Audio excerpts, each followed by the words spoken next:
بھائیو، شیخ زبیر لیزئی صاحب کی خدمات کے حوالے سے اب میں اپنا ایکسپرٹ اوپینین ایک دینے لگا ہوں. یہ میرا اجتہاد ہے، آپ اختلاف بھی کر سکتے ہیں. تو ظاہر ہے اجتہادی مسئلے میں اختلاف ہو سکتا ہے کہ بھائیو سنن نبی داؤد میں ایک حدیث موجود ہے، انٹرنیشنل نمبرنگ کے مطابق 4291 نمبر، جو المستدرک للحاکم میں بھی موجود ہے، کہ آپ صلی اللہ علیہ وسلم نے ارشاد فرمایا کہ اللہ تعالی میری اس امت میں ہر 100 سال میں ایک ایسا شخص اٹھائے گا جو اس امت کے لیے دین کی تجدید کر دے گا، ہر 100 سال میں. اب میرا شیخ صاحب کے بارے میں یہ گمان ہے، یہ میرا ذاتی اجتہاد ہے، آپ اختلاف کر سکتے ہیں. امت صرف 2 مجددین پر متفق ہے، ایک پہلے مجدد پر اور ایک آخری پر. پہلا مجدد سیدنا عمر بن عبد العزیز المتوفا 101 ہجری، جو 99 ہجری میں خلیفہ بنے، 101 ہجری میں بنو امیہ نے ہی خود زہر دے کے ان کو قتل کر دیا. 38 سال کی عمر میں شہید ہوئے وہ. یعنی میری عمر اب 37 سال ہے، تو وہ آپ سمجھ لیں کہ 38 سال کتنی عمر ہے. 2 سال صرف انہوں نے حکومت سنبھالی. ان پہ سارے متفق ہیں کہ وہ پہلے اسلام کے مجدد ہیں. اور آخری مجدد امام محمد مہدی، جو سنن نبی داؤد میں حدیث موجود ہے، مسند احمد میں موجود ہے، اہل سنت اہل تشیع کے درمیان کامن حدیث ہے کہ اللہ تبارک و تعالیٰ اس امت پہ ایسا وقت ضرور لائے گا، قیامت اس وقت تک قائم نہیں ہوگی جب تک کہ میری بیٹی فاطمہ کی اولاد میں سے میرے نام محمد نام کے اوپر ایک شخص نہ پیدا ہو جائے کہ جو پوری دنیا کو انصاف سے بھر دے گا. یہ وعدہ پورا ہونا ہے. والذی ارسل رسولہ بالہدی ودین الحق لیظہرہ علی الدین کلہ، کہ اللہ ہی ہے وہ جس نے الہدا یعنی قرآن اور دین حق کے ساتھ نبی صلی اللہ علیہ وسلم کو مبعوث کیا تاکہ اس دین کو سارے ادیان پر غالب کر دے، چاہے کافر اس بات کا برا مان جائیں. یہ دین غالب ہونا ہے. ابھی تک ایسا وقت نہیں آیا، لیکن اب اشارے ملنے شروع ہو گئے ہیں کہ اسلام کی نشت ثانیہ کا سلسلہ شروع ہو گیا ہے. اسی لیے فکر حسین بھی شروع ہو گئی ہے. پہلے لوگ یہ موضوعات ڈسکس نہیں کرتے تھے. اب تو مجھے حیرانگی ہے کہ بڑے بڑے یزیدی قسم کے لوگ بھی جب خروج کرتے ہیں حکمرانوں کے خلاف تو حسین کی مثال دیتے ہیں. کل تک تو وہ یزید کے حامی تھے، اب وہ کہتے ہیں جی حسین دیکھیں نا جی، وہ لال مسجد پہ بھی 7 تاریخ کو پانی بند ہوا، حسین پہ بھی 7 محرم پہ پانی بند ہوا تھا. اب اور میں ان کو اپریشیٹ کرتا ہوں، میں کوئی ٹانٹ نہیں کرتا، مجھے بڑی خوشی ہے. اور الحمدللہ اہل سنت کی اکثریت اس چیز کی قائل ہے. میں یہ چیلنج کرتا ہوں اہل سنت کہلوانے والے تینوں گروہ، بریلوی، دیوبندی یا اہل حدیث، ان کی کوئی ایک مسجد دکھائیں کہ جس میں سیدنا ابوبکر، عمر اور عثمان کے نام لکھے اور ساتھ سیدنا علی کا نام نہ لکھا ہو. کتنی مسجدیں؟ کوئی ایک مسجد دکھا دیں، چاروں کے نام الحمدللہ سیدنا علی کے نام کے اوپر مسجدیں ہیں. میں کم از کم اسلام آباد میں 2-3 مسجدیں اہل حدیث کی دکھا سکتا ہوں جن کا نام ہی مسجد سیدنا علی ہے. یہاں پر یہ جی ٹی روڈ کے اوپر ایک دیوبندی مکتب فکر کی بہت بڑی مسجد ہے سیدنا علی کے نام کے اوپر، اور بریلویوں کی بھی بہت ساری مسجدیں ہیں. تو خالی اہل تشیع کا معاملہ نہیں ہے، یہ الحمدللہ ہمارا کامن ہے. تو یہ صرف مولوی پٹی پڑھاتے ہیں اور وہاں سے ذاکرین پٹی پڑھا کے امت کو روٹی کی بنیاد کے اوپر توڑتے ہیں اپنی روٹی سیدھی کرنے کے لیے. بھائیو، اب آخر میں جنت کے 8 دروازوں کی نسبت سے میں 8 کتابوں کا تعارف کروا دوں. صرف نام بتا دیتا ہوں شیخ صاحب کی جو تصنیفات ہیں، پھر ہمارا یہ لیکچر انشاءاللہ آخر میں ایک حدیث بیان کر کے کنکلوڈ ہو جائے گا انشاءاللہ 8-10 منٹ کے اندر. پہلی کتاب جو میں سمجھتا ہوں ان کا سب سے بڑا علمی کارنامہ ہے، جس کے بعد میں سمجھتا ہوں کہ کوئی ایسا کارنامہ اس کے علاوہ نہ بھی ہوتا تو وہ اکیلے ان کی کتاب کافی تھی، اور وہ ہے مشکات المصابی کی تحکیم اور تخریج، جو 13 کتابوں کا مجموعہ ہے جس میں کتب 6 بھی اور بخاری اور مسلم بھی شامل ہیں. وہ مکمل تخریج اور تحکیم کے ساتھ 6294 احادیث اس کی مشکات کی 3 جلدوں میں چھپ چکی ہیں. اور اس کا جو پہلے 2 چیپٹر تھے کتاب الایمان اور کتاب العلم، وہ پورے فوائد کے ساتھ تفسیر کے ساتھ بھی 450 صفحوں کی الگ سے ایک جلد چھپ چکی ہے. شیخ صاحب کا ارادہ تھا 30 جلدوں میں اس کو مکمل کرنے کا، لیکن زندگی نے وفا نہیں کی. بہرحال جو انہوں نے یہ حکم لگا دیا یہ بھی کافی ہے. تو پہلے یہ 2 بڑے امپورٹنٹ چیپٹر تھے کتاب الایمان اور کتاب العلم، یہ پوری تفسیر کے ساتھ الحمدللہ اس میں ان کے سارے عقائد انہوں نے کھول کے اپنے بیان کر دیے. دوسری بک انوار الصحیفہ، جس میں سنن اربع جو ہیں یعنی ترمذی، ابو داؤد، نسائی اور ابن ماجہ، ان 4 کتابوں کی جو ضعیف الاسناد حدیث ہیں ان کو انہوں نے جمع کیا ہے. اس کے علاوہ جتنی ہیں ان کو وہ صحیح تصور کرتے تھے، ان کا ذوق بھی بتا دیا. اور اس میں بھی انہوں نے اسی طرح کیا ہے، اگر کوئی حدیث کی سند ضعیف تھی اور اس کا کوئی صحیح طرق کہیں موجود تھا تو وہ لکھ دیا، ساتھ کسی صحابی کا قول ملا تو وہ بھی لکھ دیا. تیسری کتاب الموطا امام مالک کی جو روایت ابن ابی قاسم والی ہے، ایک جلد میں شائع ہوئی ہے، پورے فوائد کے ساتھ انہوں نے جو ہے وہ اس کو لکھا پوری تفسیر کے ساتھ۔ اسی طریقے سے شمائل ترمذی جو امام ترمذی کی کتاب ہے، اس کی بھی پوری تحقیق اور اس کی بھی فوائد کے ساتھ لکھا، اور ابھی ان کی ایک اور کتاب آنے والی ہے جو دے چکے ہیں وہ پروف ریڈنگ کے لیے، مسند حمیدی، پورے فوائد کے ساتھ انشاءاللہ 2 جلدوں میں وہ بھی آ جائے گی۔ بک نمبر 4 وہ ہیں ان کے 111 رسالے، جو ہر مہینے میں ایک ان کا رسالہ نکلتا تھا، ماہنامہ الحدیث، اور وہ الگ سے بھی اس کے امپورٹنٹ مضامین جو ہیں مقالات اور فتاوی علمیہ کی شکل میں جلدوں میں آ چکے ہیں۔ مقالات کی اب 6ٹھی جلد بھی آنے والی ہے، تو وہ بھی الحمدللہ سافٹ کاپی میں بھی پی ڈی ایف کی فارم میں نیٹ پہ اویلیبل ہے مختلف سائٹس پہ۔ بک نمبر 5 وہ ہے تفسیر ابن کثیر کی احادیث کی تحکیم اور تخریج، کیونکہ اس میں بڑی ضعیف روایتیں بھی تفسیر ابن کثیر میں تھیں، تو انہوں نے پوری تحکیم اصول محدثین پر کر دی ہے، وہ دوبارہ پرنٹ ہو کے انشاءاللہ آنے والی ہے۔ بک نمبر 6 میری فیورٹ بک ہے، دین میں تقلید کا مسئلہ۔ میں کہتا ہوں زبردست کتاب ہے، اگر کسی شخص کے دل میں نبی صلی اللہ علیہ وسلم کی محبت پیدا کرنی ہے اور سارا فرقہ واریت کی لعنت سمجھانی ہے تو دین میں تقلید کا مسئلہ بڑی زبردست ان کی کتاب ہے۔ بک نمبر 7 نور العینین، جو رفع الیدین کے مسئلے پہ میں سمجھتا ہوں انسائکلوپیڈیا ہے ان کا، اور انہوں نے جتنے اختلافی موضوعات پہ کتابیں لکھی ہیں پہلے نمبر پہ یہ کتاب میں اس کو سمجھتا ہوں الحمدللہ۔ اور 8ویں کتاب ہے فضائل درود و سلام، درود شریف کے فضائل پر، اور یہ میری ریکویسٹ پہ انہوں نے کیا تھا، اور اس کی پروف ریڈنگ بھی الحمدللہ انہوں نے مجھ سے کروائی تھی، اور اس میں میں نے ان کو سجیشن دی تو وہ انہوں نے اکوموڈیٹ بھی اس میں کی تھی۔ فضل الصلاۃ علی النبی، یہ کتاب پہلے 300 سال میں امام بخاری کے ہم اثر سے جو ایک محدث ہیں قاضی اسماعیل مالکی رحمہ اللہ، اور یہ مالکی سے مراد وہ مقلد نہیں تھے بلکہ ان کے سکول آف تھاٹ سے تھے، امام مالک کو، یعنی کہ وہ ان کے اصولوں کو فالو کرنے والے تھے۔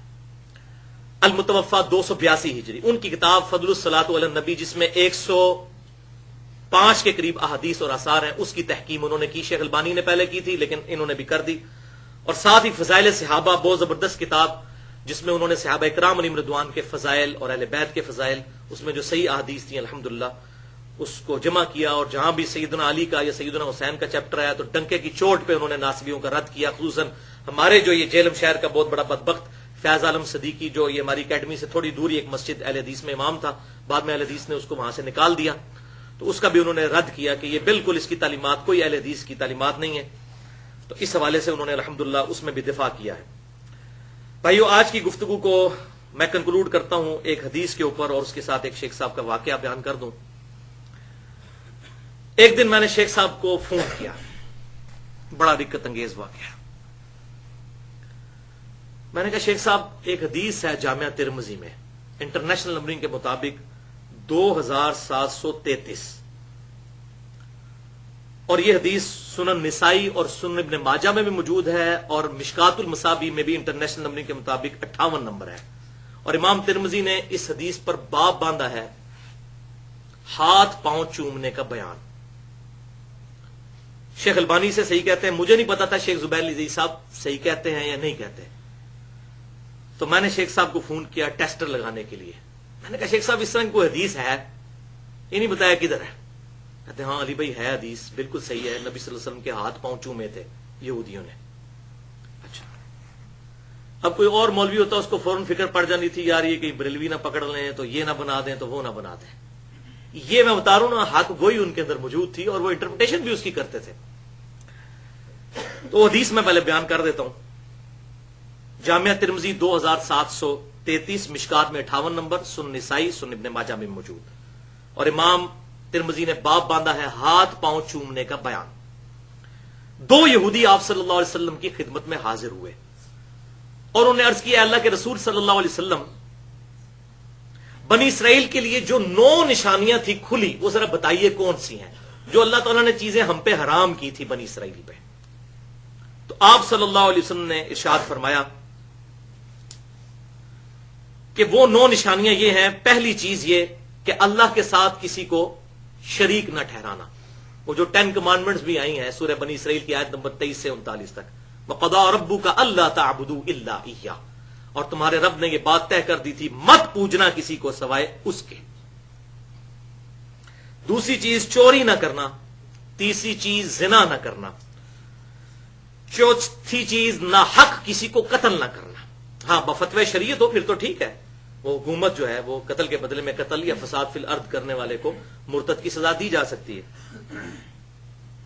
نمبر 5، بے قصور کو حاکم کے پاس گھسیٹ کرنا، لے کے جانا۔ نمبر 6، جادو نہ کرنا۔ نمبر 7، سود نہ کھانا۔ نمبر 8، پاک باز عورت پر زنا کی تہمت نہ لگانا۔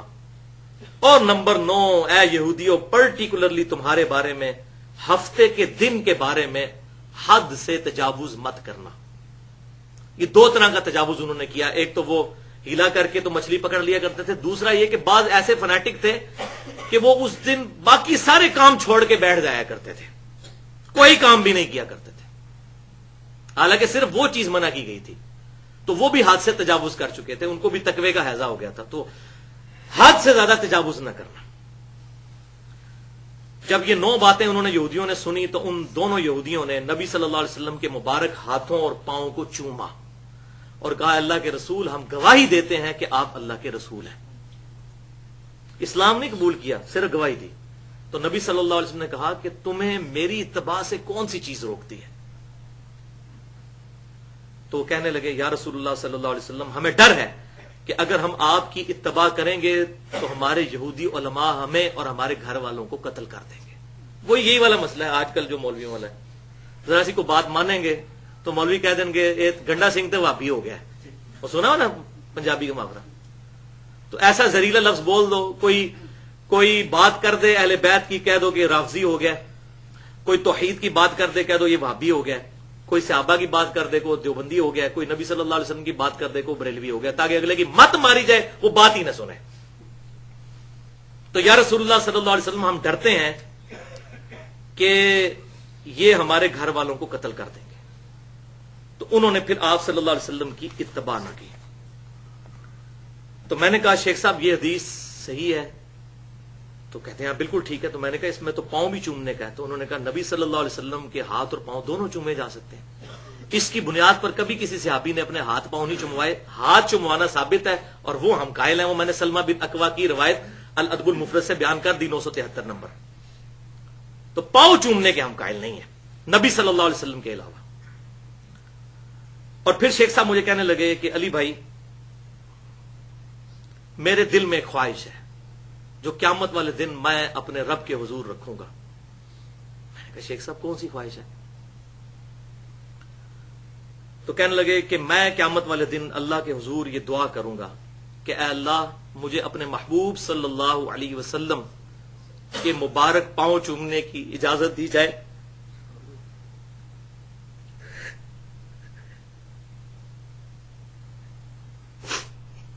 جن کی احادیث کی میں نے خدمت دنیا کے اندر کی ہے۔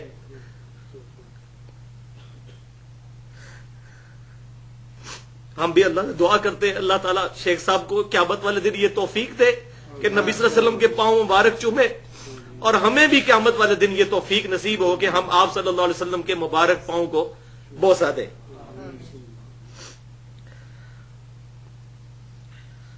یہ اس کا جواب دینے سے پہلے بتاؤں، یہ باندھ رہے ہیں نا، وہ ریکارڈ بھی کر رہے ہیں ویڈیو کی قسم کا، ہمارے کچھ بھائی اس کو ناجائز سمجھتے، ہو سکتا ہے نا اس قسم کی جو ہے وہ جدید میڈیا ہے۔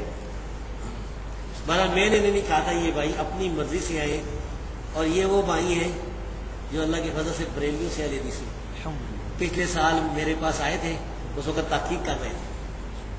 تو یہ تحقیق میں بڑے بڑے، میرے خانے میں نام نہ لو، بہتر ہے ان علماء کے پاس گئے، اور میرے پاس جب آئے الحمدللہ ادھر بھی انہوں نے سب بنایا سوال جواب، اب تو بہت بڑی دعوت یہ دے رہے ہیں، بڑے لوگ اللہ کے فضل سے، یعنی ہم سے زیادہ یہ دعوت دے رہے ہیں۔